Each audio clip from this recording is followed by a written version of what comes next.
hear that old piano. That old piano has been an old friend to millions of radio listeners for a long time. But next week, Garrison Keillor will step away from the microphone. I'm going to get back to what I intended to do in the first place, which is to be a writer. It's Saturday and the band is playing. Honey, could we ask for more? You didn't know that radio was your destiny? Radio was never my destiny. It just happened. You get entangled in it. No, I'm a loner. You can tell that by the fact that I never make eye contact. Well, it's been a quiet week in Lake Wobegon, my hometown, out on the edge of the prairie. He calls a Prairie home companion a 42-year detour. A detour he took in 1974. I went to Nashville to write about the Grand Ole Opry for the New Yorker. I really loved Nashville. It was so unbuttoned.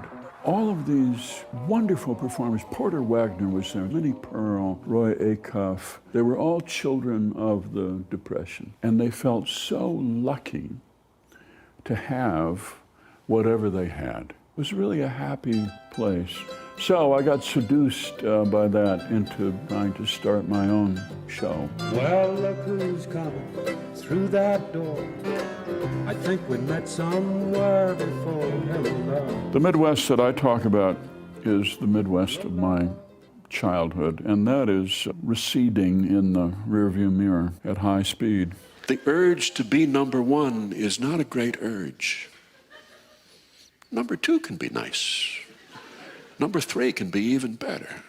He grew up in Anoka, Minnesota, one of 6 in a fundamentalist family. We had a big radio. It was a zenith. We resisted television because my people associated television with Hollywood, and then we were talking about adultery and all of that. But we loved radio. You would lie on the floor and you could feel the bass come up through your diaphragm. I have never believed any movie I've ever been to in the way that I believed radio when I was a kid. I have never suspended my disbelief in the same way as that strange amphibious creature breathing this phlegmy breath as Timmy was whimpering and clutching onto his grandpa, with only a screen door between them and sure death after this word from Ipana toothpaste. Last portion of our show brought to you as well by the Fearmonger Shop, serving all your phobia needs since 1954. Keillor may owe his gentle gift for story to his belief that he's on the autism spectrum.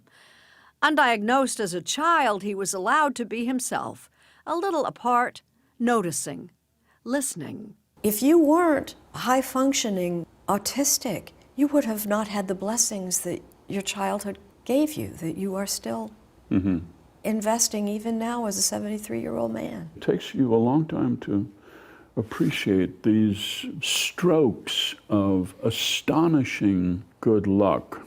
I wanted to play football, and you had to, of course, go and get a physical. And I went down to Dr. Mork's clinic, and he put his stethoscope up to my chest, and he heard this little click, which turned out to be a mitral valve prolapse. So instead of playing football, I wrote about football. No better thing for a kid to write about actual things that are happening before your eyes. What a beautiful thing. I mean, I was very, very lucky. And lucky for us, a speech teacher taught a shy boy how to face his fear of people. If you take off your glasses, you can't see them, and they won't look like people anymore. She said they'll look like flowers on a hillside. And she was right. And when you learn that you don't have to be afraid of people you can't see, you've taken a step towards broadcasting, you see. Hope you're enjoying the show. Reminding you that coming up later on many of these stations, stay tuned for Iniquity on the Tundra. And now, Keillor is stepping away from broadcasting and eagerly anticipating a life of writing, a memoir and a screenplay, and traveling, or simply strolling down his tree-lined street in St. Paul. What is your favorite joke? My favorite joke? A man is walking by an insane asylum and he hears the inmates shouting 21, 21. And they sound so happy. And he walks up and he looks through a hole in the fence and they poke him in the eye with a sharp stick and yell 22, 22.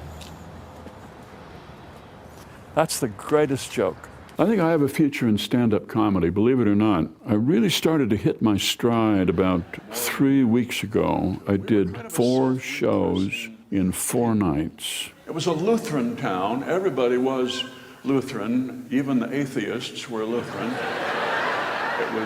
It was a Lutheran God they did not believe in. In the course of that 2 hours, there were about 40 minutes of helpless, convulsive laughter, during which people were embarrassed because there was stuff coming out of their noses.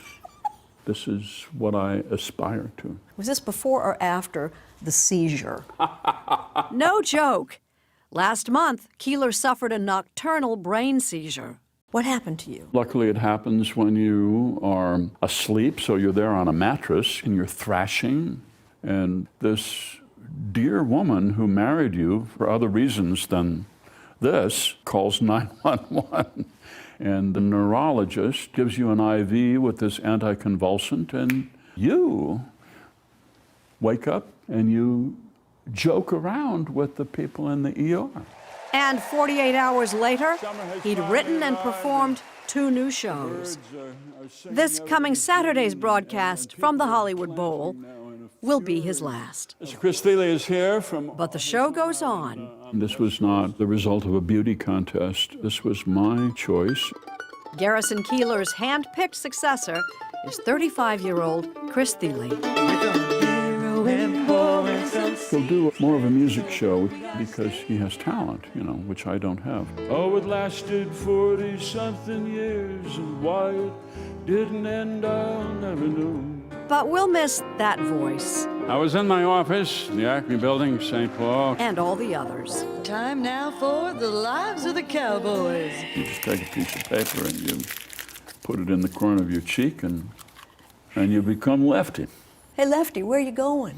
Where am I going? I'm going to the same place I've always been, just down the road and around the corner. See what's down there. Will we see you again? Hope I see you again, sweetheart. That's the news from Lake Wobegon, Minnesota. Where all the women are strong, all the men are good looking, And all the children are above average.